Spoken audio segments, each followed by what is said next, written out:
A paz do Senhor, meus irmãos, que Deus abençoe a sua vida em nome do Senhor Jesus Cristo. Nós vamos estar comentando hoje a lição de número 7, que será ministrada no dia 15. O mundo preparado para o anticristo. O texto áureo está em Romanos capítulo 12, versículo 2, que diz: E não vos conformeis com este século, ou este mundo, mas transformai-vos pela renovação de vosso entendimento, para que experimentei qual seja a boa, agradável e perfeita vontade de Deus. A verdade aplicada nesses tempos difíceis é preciso manter-se firme e perseverante nos princípios da palavra de Deus. Nós temos aqui os nossos objetivos. Primeiro, mostrar a preparação para a manifestação do anticristo. Segundo, entender que a agenda do anticristo está em curso. Terceiro, despertar para a obediência à palavra de Deus. Texto de referência, nós temos aqui os textos de referência em 2 Tessalonicenses, capítulo 2, versículo 1 ao 4. Depois você dê uma lida aí na sua casa. Meus queridos, eu quero chamar agora a sua atenção para se inscrever no nosso canal. Você que está aqui pela primeira vez, se inscreva no nosso canal. Se você gostar do conteúdo, deixe seu like, porque isso vai nos ajudar e o algoritmo do YouTube vai entender que o conteúdo é relevante e vai passar esse vídeo para frente. Nós estamos aqui num desafio de chegarmos aos 2.000 inscritos. Então precisamos da sua ajuda. Se inscreva no canal, está esse nomezinho aí, inscreva-se. Se inscreva-se no canal e ajude esse canal a crescer. Amém? De uma forma resumida, nós vamos estar aqui comentando essa lição para poder auxiliar você que dá aula ou que não dê aula, mas de alguma forma vai estar te auxiliando. Amém? Então vamos para o nosso conteúdo. Então o nosso conteúdo ele vai estar dividido em 3 tópicos. No primeiro nós vamos falar sobre a preparação do mundo para receber o anticristo. E o segundo nós vamos falar que essa agenda do anticristo, ela já está em vigor, né? Ela já está em andamento. E no terceiro e último nós vamos falar que diante dessa realidade, a igreja ela precisa despertar, ela precisa acordar, né? E esse despertar está relacionado a ela se submeter, a ela obedecer à palavra de Deus, certo? Então, dentro desse primeiro tópico, nós não vamos falar 1.1, 1.2, 1.3, nós vamos dar aqui uma resumida. Então, dentro desse primeiro tópico, o mundo preparado para o anticristo, né? Bom, o que significa a palavra mundo, né? Primeiro nós temos que entender esta palavra, o que significa a palavra mundo, e nós temos aqui um personagem importante nessa lição, que é o anticristo, importante no que diz respeito a estudá-lo. Quem é o anticristo, certo? Bom, e já que nós vamos explicar quem é o anticristo e como é que ele vai atuar. Então vamos pegar aqui a palavra mundo, esse termo mundo, ela tem aí 3 significados, né? O comentarista mostra 3 significados na Bíblia. Primeiro nós vamos ter o mundo como universo criado por Deus, que vai estar lá em João capítulo 1, versículo 10, que vai dizer que o verbo estava no mundo, o Senhor Jesus estava no mundo foi feito por ele, né? Foi feito por intermédio dele, mas o mundo não o conheceu, o mundo não o recebeu, certo? Isso é o primeiro significado de mundo.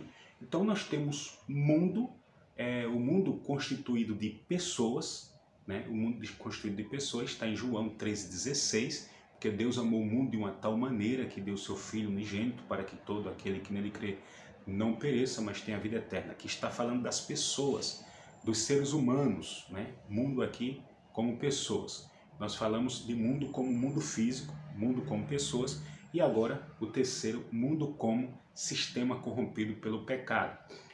Nós temos lá João 13,19, que ele fala que o julgamento é este, que a luz veio para o mundo, e os homens amaram mais as trevas, ou seja, amaram mais o sistema do que a luz, porque as suas obras são má. Então, o mundo como o sistema corrompido, certo? Agora, o que é um sistema? O que é um sistema? Bom, Um sistema, ele é um conjunto, vamos dizer assim, um conjunto das instituições econômicas, que sejam morais, política, de uma sociedade, onde os indivíduos vai se subordinar a ela. Então, isso é um sistema, né? Então, o sistema ele está imposto, o sistema ele está formado. Então, segundo está registrado em João, capítulo 3, versículo 19, esse sistema ele está corrompido pelo pecado, né? O sistema ele está completamente corrompido pelo pecado. Então, com esse sistema corrompido, nós vamos nos deparar com o relativismo, o pluralismo, o humanismo e o ecumenismo. Então, isso faz parte do sistema.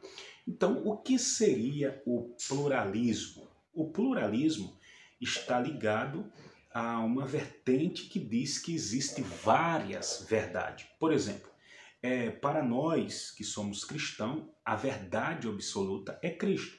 Já para os orientais, é Buda, né? Para nós cristãos, não é bom a pessoa beber. Já para outros, beber socialmente não é pecado. Então, isso está relacionado a uma vertente chamada pluralismo. Nós também temos o humanismo.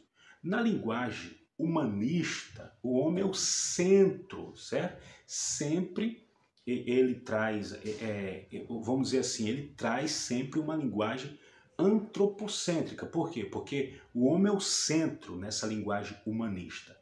Nós temos o relativismo. O relativismo é o oposto da verdade absoluta. Anos atrás eu li um artigo onde uma mulher intitulada cristã, ela pousou para a Playboy e, ao ser questionada se podia ou não uma cristã pousar para uma revista masculina, ela respondeu imediato que aquilo que era errado para um era certo para outro. Então, isso é relativo. No pensamento dela, era relativo. Por exemplo, a gente fala que não pode beber. A pessoa diz, isso aqui eu posso beber, não posso me embriagar. É relativo. Então, nós temos aí também a ideologia do ecumenismo, que quer unir todas as religiões, que seja comprometida com Deus ou não. Então, veja bem, isso tudo é um sistema trabalhando para receber o anticristo, certo? E o que seria aí o anticristo? Bom, o anticristo, na profecia de Daniel, capítulo 7, versículo 8, é a ponta pequena, né? Também nós vamos ter lá no capítulo 9, versículo 26 e 27, ele é o príncipe que há de vir. Então, o anticristo, entendemos pela palavra, que ele é o homem do pecado, o filho da perdição, segundo escreveu Paulo na segunda carta aos Tessalonicenses, capítulo 2, versículo 3 e 4. Já em Apocalipse, no capítulo 13, versículo 1 ao 10, ele aparece simbolicamente, de forma alegórica, figurativa, como a besta que emerge, a besta que subiu do mar, né? E besta aqui tem um significado de fera, e mar tem um significado de povos, de línguas, nações. Depois você veja aí, você dê uma lida em Apocalipse capítulo 17, versículo 15, que você vai entender melhor esse meu parecer. Bom, o anticristo, aquele cavaleiro, né, que está montando um cavalo branco em Apocalipse capítulo 6, versículo 2, ali ele está imitando Jesus, né, do capítulo 19, que Jesus vem como Rei dos Reis, Senhor dos Senhores. Então, o cavalo branco, ele simboliza, ele significa a paz, ou seja, uma falsa paz. Já o cavaleiro com um arco é um símbolo, ele simboliza um guerreiro, um guerreiro comandante, certo? E a coroa ali simboliza o poder que lhe será otorgado para ele liderar, porque ele será um político muito influente, né? Então nós não podemos dizer quem é, a Bíblia não fala, certo? Mas a gente sabe que ele vai ser um político autêntico. Então ele vai negociar com muitos países, né? Muitos países poderosos, vai assinar um tratado de paz por 7 anos, que é uma semana na profecia de Daniel. Entretanto, na metade dessa semana, na metade desse período, ele vai quebrar o acordo assinado e ele vai se revelar como um ditador, tirano, cruel. Depois você veja aí em Daniel capítulo 9, versículo 27. Então, como que esse anticristo vai atuar? Bom, ele vai atuar como um grande líder político, né? Ele vai perseguir o povo judeu e todos aqueles que se opuserem ao seu governo, todos aqueles que for contra o seu governo. Então ele vai exigir adoração a ele, somente a ele, né? E ele vai se colocar contra, ele vai se opor, se levantar contra tudo que se chama Deus ou adora a pessoa de Deus.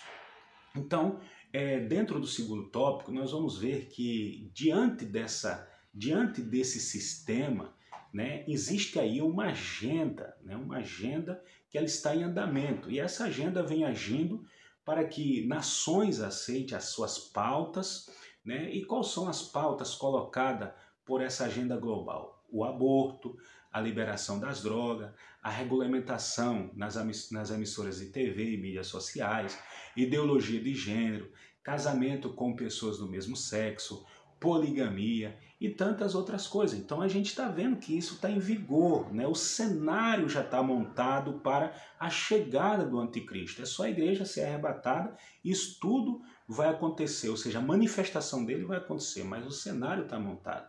Então a agenda do anticristo visa simplesmente destruir a família tradicional. Por quê? Porque a família é a célula base, certo? É a célula base da sociedade, da igreja, da nação. Se a família estiver bem, moral, social e espiritual, isso vai repercutir algo benéfico para a sociedade.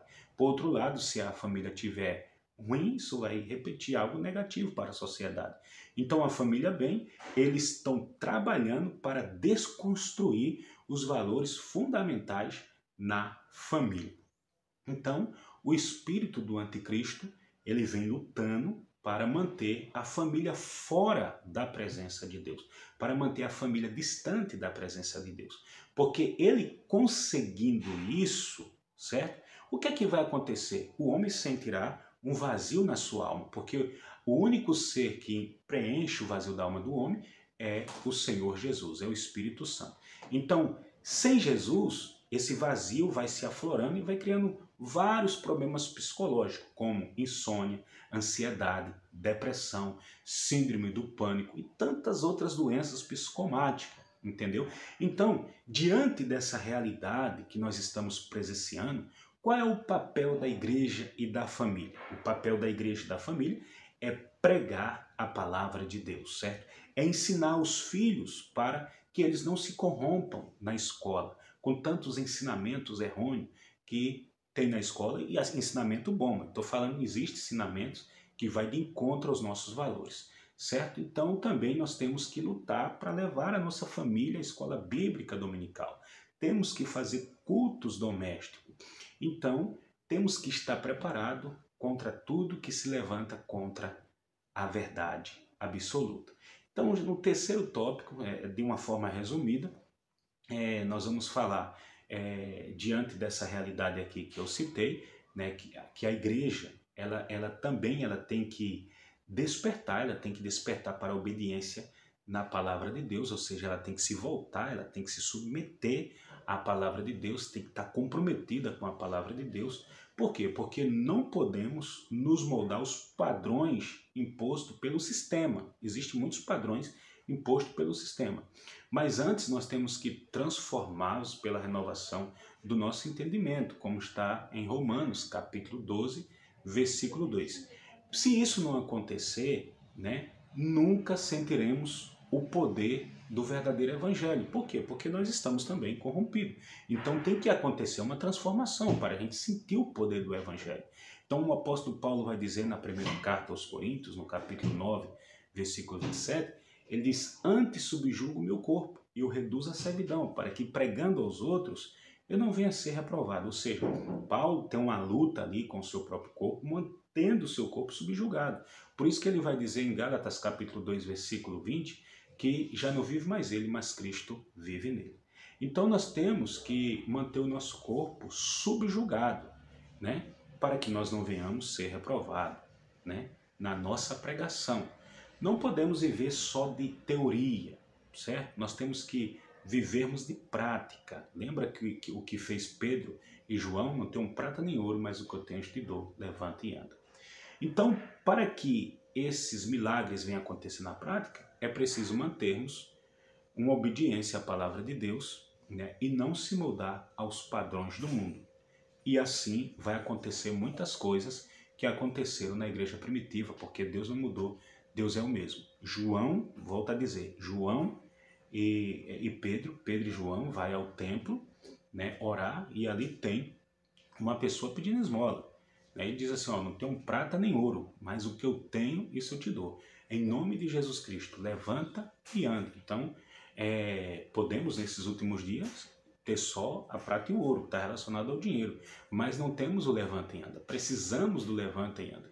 E para o levanta e anda acontecer, é preciso submetermos a palavra de Deus, é preciso submetermos a obediência à palavra de Deus. E isso custa um preço muito alto, porque está relacionado a negar a si mesmo, a tomar a cruz e a seguir a Jesus Cristo. Então isso é o papel do verdadeiro discípulo, isso é o papel da igreja. Então a igreja, ela tem que brilhar nas trevas, ela tem que ser luz diante das trevas. Então, diante disso tudo que está acontecendo, o cenário já armado para receber o anticristo, a igreja tem que se posicionar. A igreja tem que ir de encontro a todo tipo de ideologia que vem contra os nossos princípios, certo? Não podemos obrigar ninguém a nada, mas nós temos que nos posicionar com a verdade. Cada um é cada um sabe o que é o certo e o que é errado, mas ao sermos questionados, nós temos que demonstrar os nossos valores e nós temos que falar o que verdadeiramente a Bíblia nos ensina. Isso a Bíblia condena, isso aqui a Bíblia condena. Não podemos nos esconder, porque trabalhamos em uma empresa, porque estudamos em uma faculdade ou em um colégio e ficar ali meio escondido. Não, nós temos que verdadeiramente ser luz e nós temos que verdadeiramente falar a verdade. Então, é muito importante não se moldar aos padrões desse sistema, né? Porque o sistema tem os seus padrões. Existe o padrão da beleza, que está relacionado à estética, está relacionado a uma série de coisas. E muitas das vezes as mulheradas começam a aderir isso para si, né? E por não conseguir aquilo que queria, fica depressiva. Se olha no espelho, eu tô desse jeito, eu tô feio, eu tô gorda, eu tô assim, eu tô assada. E isso muitas das vezes vai prejudicando, né? Vai prejudicando. Então, o que é que nós temos que fazer? Nós não podemos nos moldar, temos que nos cuidar sim, mas não podemos nos moldar ao sistema imposto por este mundo, as modas impostas por esse sistema. Existem modas levianas que uma cristã, que um cristão não pode adotar para a sua vida. Então nós temos que ser luz diante das trevas. Então, que esse pequeno resumo possa ter lhe ajudado, possa ter lhe auxiliado a você estudar essa lição e até mesmo você ministrar uma aula. Que Deus abençoe sua vida, em nome de Jesus.